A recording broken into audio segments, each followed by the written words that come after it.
Okay, so in early November of 2023, I got a call from Rick Grenell. I don't know if you guys know who that is. Rick Grenell is the former acting director of national intelligence, and he's currently I believe it's called the special envoy. He's basically the diplomat to North Korea and a bunch of other problem countries, according to the United States, which is, quite a thing. So I should start by saying, Rick Grenell made a lot of what I'm going to talk about happen. He is a master diplomat, and he should be doing a master class in diplomacy. But it's quite an experience to get a call from the former director of national intelligence, or a text message first, early in the morning. So I had a cup of coffee before I responded, because it did freak me out a little bit. It turns out that we do have a few mutual acquaintances through the Freedom Fest conservatarian movement, so there's that, and Rick basically said he wanted to know what the libertarians thought of Donald Trump. And I was very diplomatic in my response. I said that we liked some of the things he did. We appreciated that he didn't start any new wars. We liked that he pushed back against corporate media and called it fake. We thought there was perhaps some room for improvement in a few areas, like, the Soleimani drone strikes assassination thing, COVID stimulus spending, here and there was room for improvement. And importantly, I said that we were sympathetic to him regarding the weaponization of the justice system against him, and we thought that was terrible and hoped he would beat it. And I think that was a very important thing that I said right there. So anyway, Rick, who was living in LA at the time, he flew down to meet us in person a couple of weeks later in Austin, Texas. He was not on the campaign. He was a friend of President Trump, as he would call him. Rick is soft-spoken. We had dinner at this small, it was really surreal. We had dinner at the small hole-in-the-wall restaurant not far from my place. He held Arthur, baby Arthur, who was a little over a year old at that time, while we talked some more. My husband Austin also shared his views on the 2016 Trump presidency and talked about what libertarians wanted to see in the next president, And then Donald Trump called me, so that was crazy. He just called, Rick was like, President Trump is calling right now, and he's calling to talk to you. So I just passed my baby to Austin and then to Rick Grenell. So Rick Grenell is holding my baby while I'm talking to Donald Trump in this shithole fried chicken restaurant. And he asked me all sorts of questions about libertarians, which I'm sure some of you can guess on. What was really fascinating is he knew all about me. I said I liked how he made the worst people's heads explode, and he was like, I say the same thing about you. I've been reading on the internet. You make a lot of heads explode. You make a lot of libertarian heads explode. So that was really interesting, and he's like, what do we do to get the libertarian vote? You're not going to win. I was like, well, I don't really care about winning the presidency. We care more about the local level and, other changes, things that we can feel in our life. Not that we don't, think you can make changes for us, trying to watch my words carefully.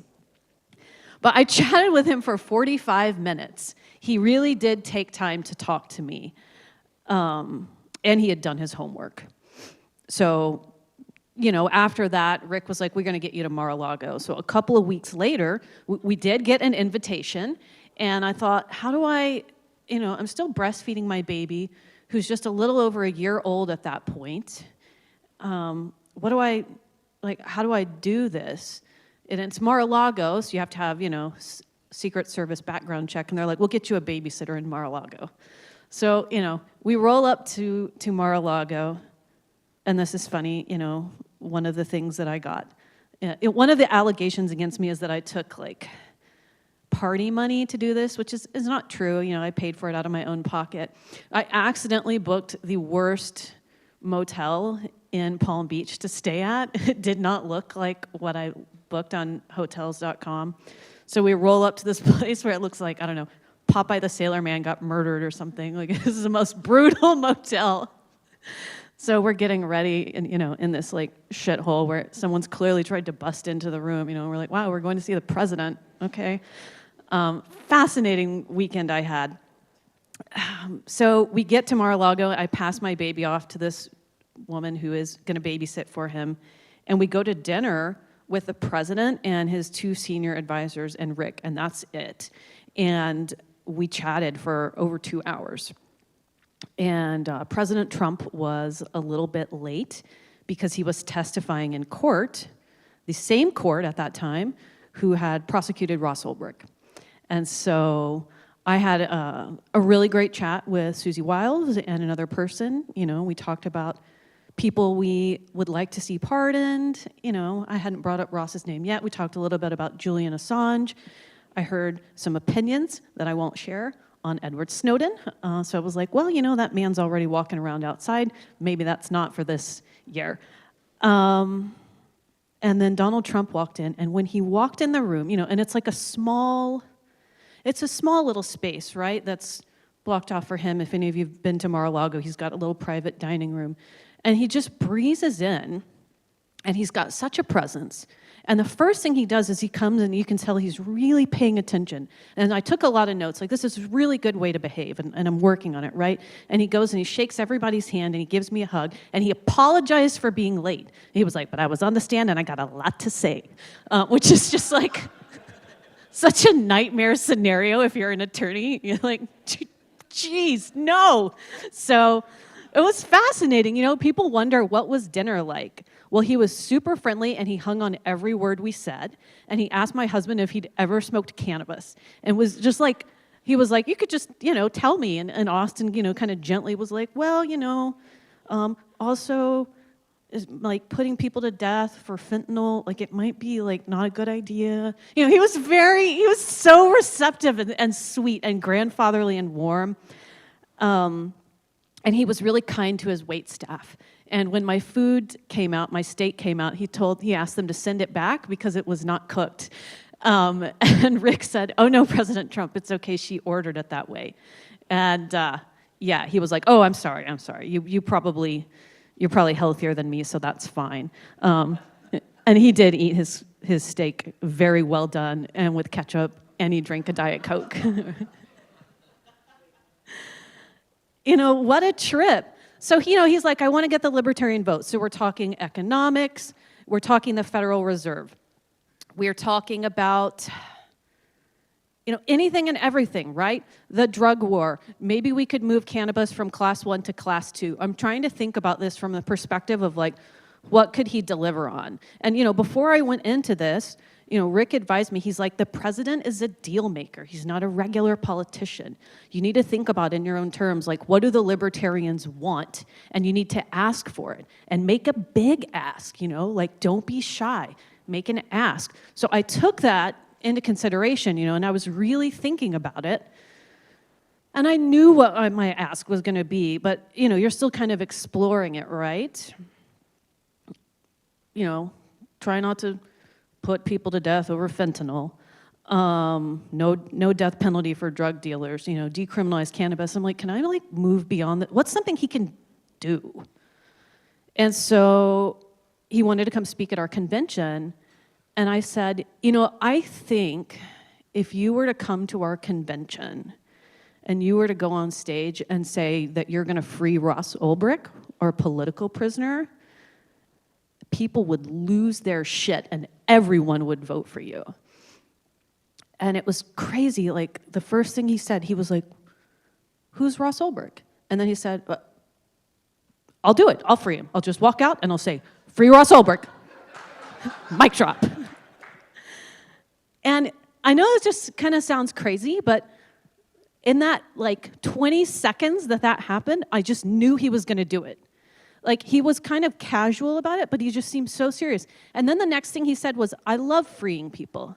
He said, I'll do it, and I love freeing people. And it was in a span of like 30 seconds total that all this went down. And it was so surreal. You know, so why did I choose Ross? Why did I make it about Ross Ulbricht? You know, Donald Trump knows the art of the deal. I took a copy of that book, by the way, and had him sign it, which he loved, because I was like, I want to give him Scott Horton's book. I'm like, he's not going to read that, you know, no offense to him. But what can I do that he would really enjoy? And it was autographing his own book.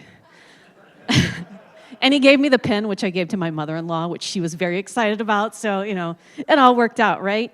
And I have the book. So he knows the art of the deal, but what I know is like the heart of the deal, like this. It's like this. So let's think about this. Put yourself in my position for a moment back in 2023. It is a high-stakes conversation I'm having. I am chairing one of the most highly disagreeable organizations in the country. There are people in the organization actively trying to ruin my life. Let's not be like, you know, white women making everything about me, but it is a thing. There are people who will absolutely sue me and try to remove me from my position for even making the trip. And that did happen, 2 lawsuits, twice, very nice. It's a very contentious election, you know. While I'm complaining about 2 measly lawsuits, Donald Trump had 91 felony counts by an entire judicial system apparatus that was weaponized against him. Like, he's gonna be choosing his moves very carefully. And it's not like he's running against Joe Biden at that point. He's basically running against a regime that has so much contempt, you know, not just for him, but for us, that they're willing to prop up brain-dead Joe Biden a second time. Like, they just have so much contempt and scorn for the American people. So there's a lot at stake. I'm sitting in Mar-a-Lago, like, having, you know, steak, but there's a lot at stake. So I need to come out of this deal. I need to make a deal, right? And I need to come out with a prize that's gonna touch every heart in my organization too, you know, and touch his heart. So how do you do that? You have to choose something with maximum emotional impact. It has to have high emotional appeal, because think about how asymmetrical the bargaining power is right now. You have to choose something that people will emotionally invest themselves in. This is something very real at stake here. We all know Ross's story. Is there anyone who's not familiar with Ross Ulbricht? Okay, we've got one person. Ross Ulbricht, who is a lifelong libertarian. Are you being sarcastic? No, okay. Just making sure. You know, it's libertarian autism. Sometimes I can't tell.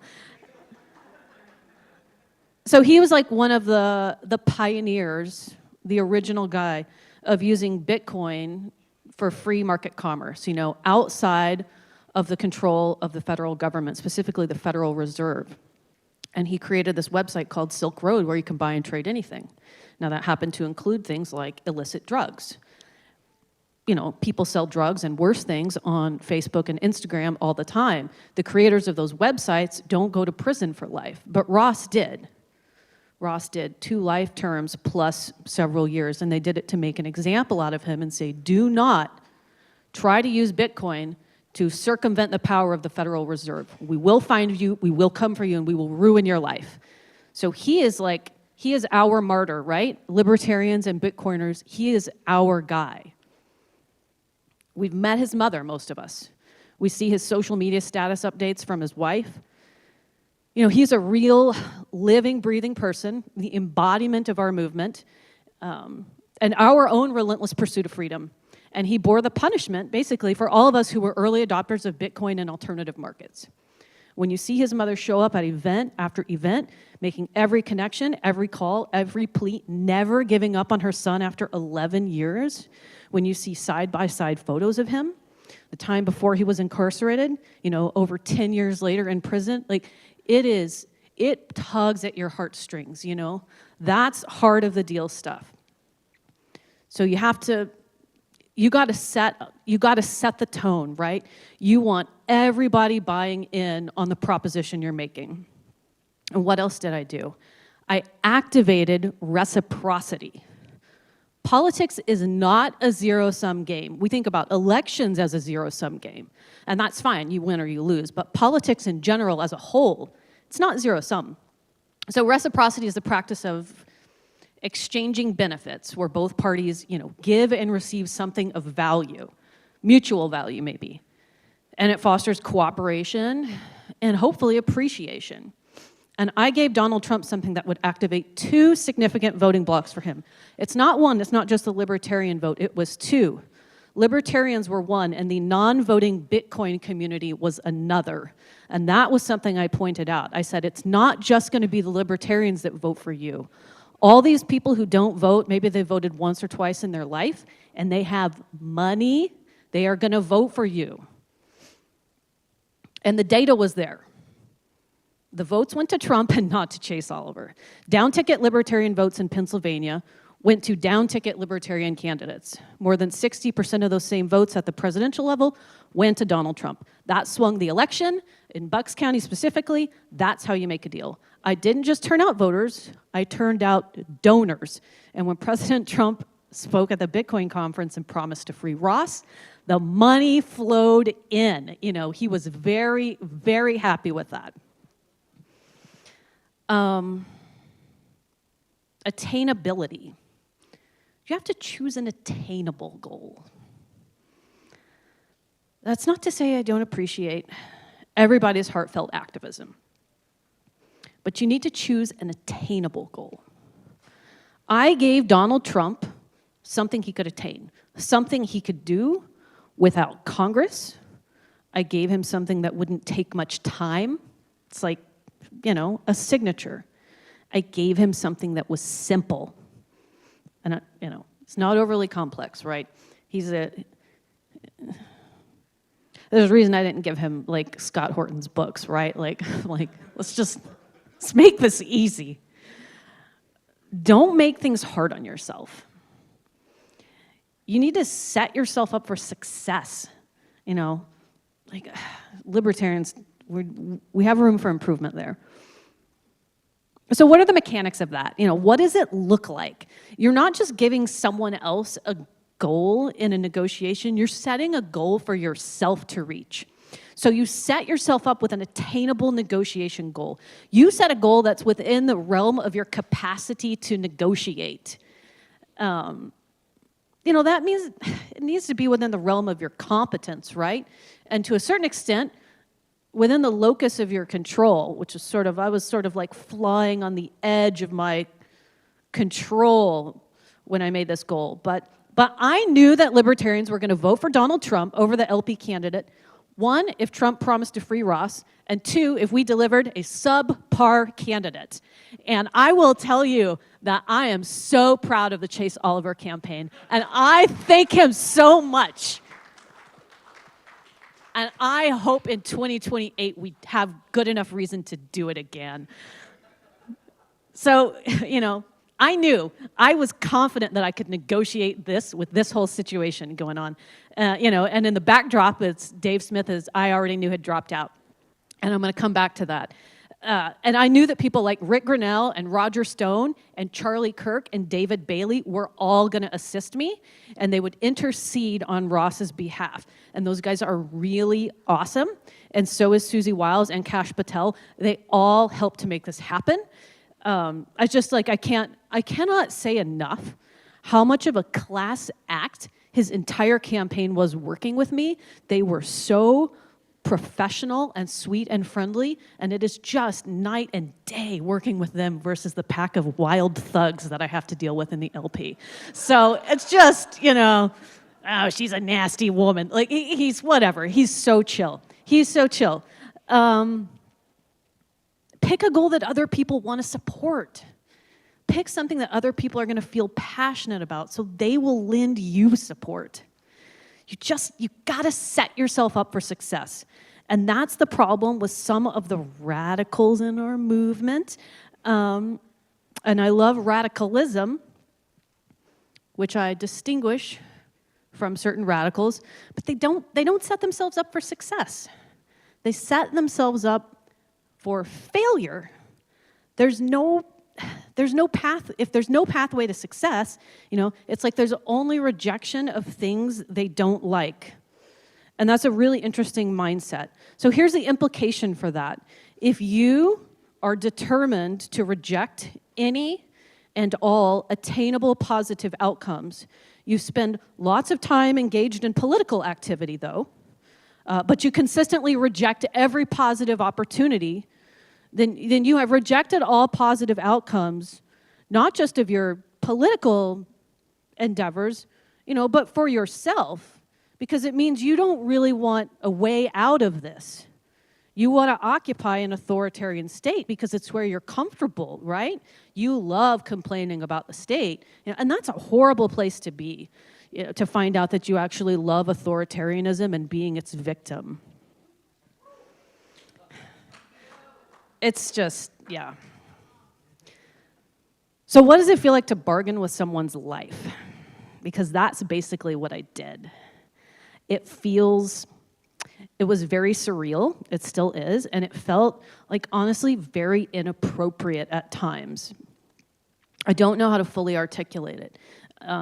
It's not something you should do casually, because when that person whose life is at stake hears about it, they're gonna be understandably very invested in the outcome. So when you do that level of bargaining, you've got to deliver results. It is life or death.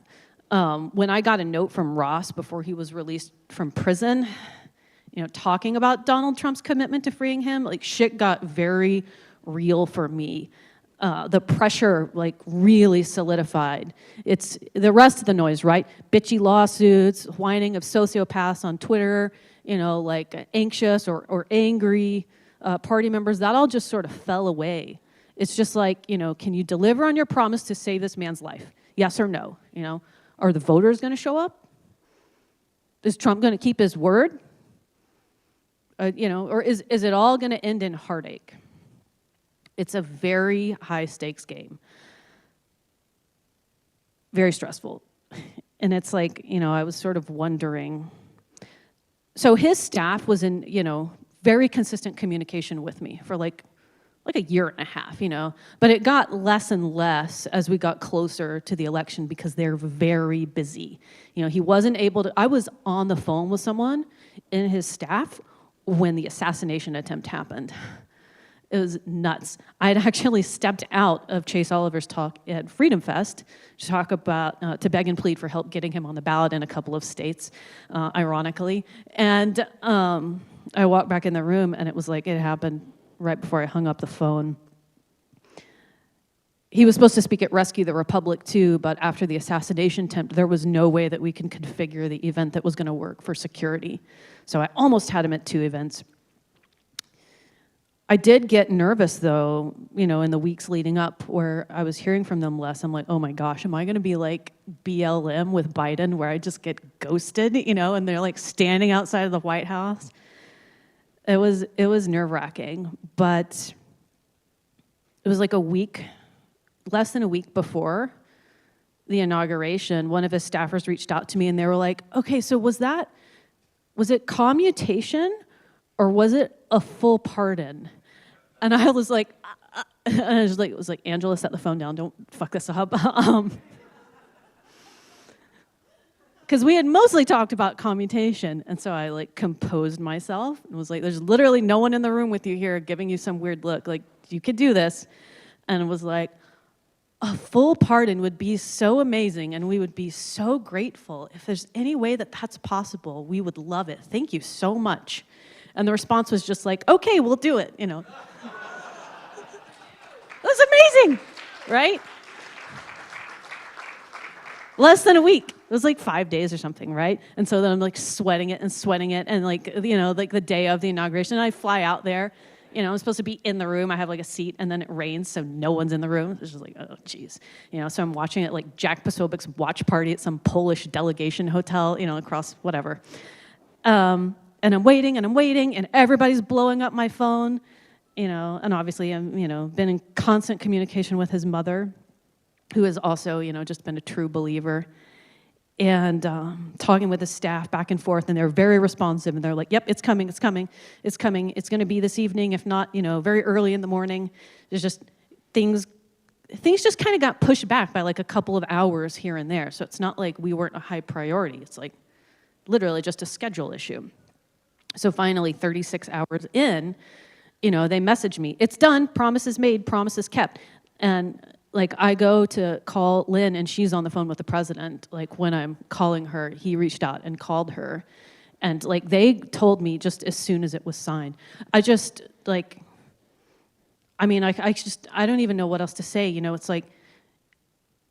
when you have this sort of opportunity, make a deal and do it from your heart to the heart of someone else, because that's the easiest, most solid, predictable way to get it done. You need to build on your wins, because that's what I'm going to do, right? And keep going. And I am lobbying for the freedom of 2 other prominent Bitcoin libertarians as well right now, doing it slightly differently, It's a thing.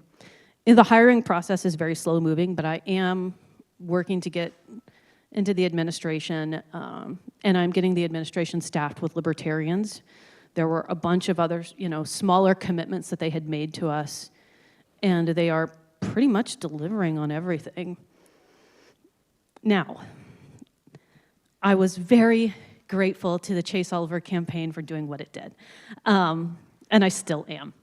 But I want to present a painful truth, a reality, but I want to present you with a very optimistic problem. Let's work on our framing, right? And here's the reality.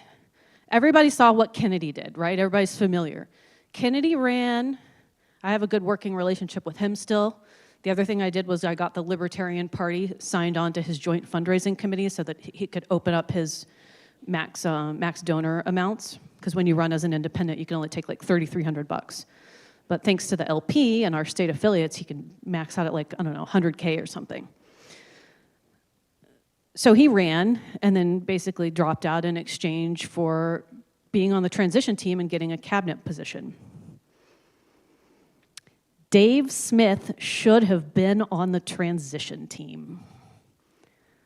Imagine what that would have been like.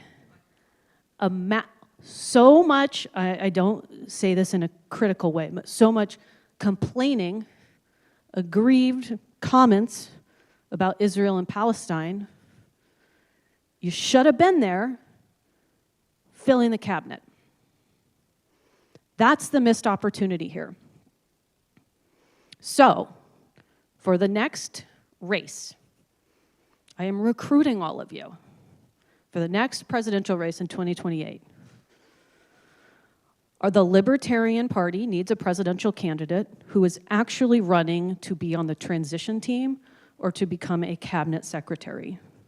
It needs to be a person of high quality, high caliber, someone who is going to take at least 10%. You must be a threat, and you must be willing to have a mini ego death and drop out publicly of most races, even if you stay in 1 or 2 states, and endorse whoever it is who gives you the best deal. So let's mull that over. Let's start our recruitment.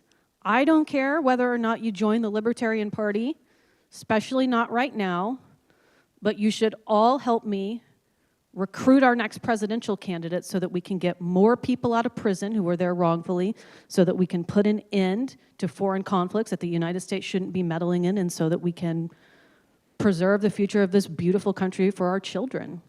So let's start working on our next heart of the deal. Thank you, guys.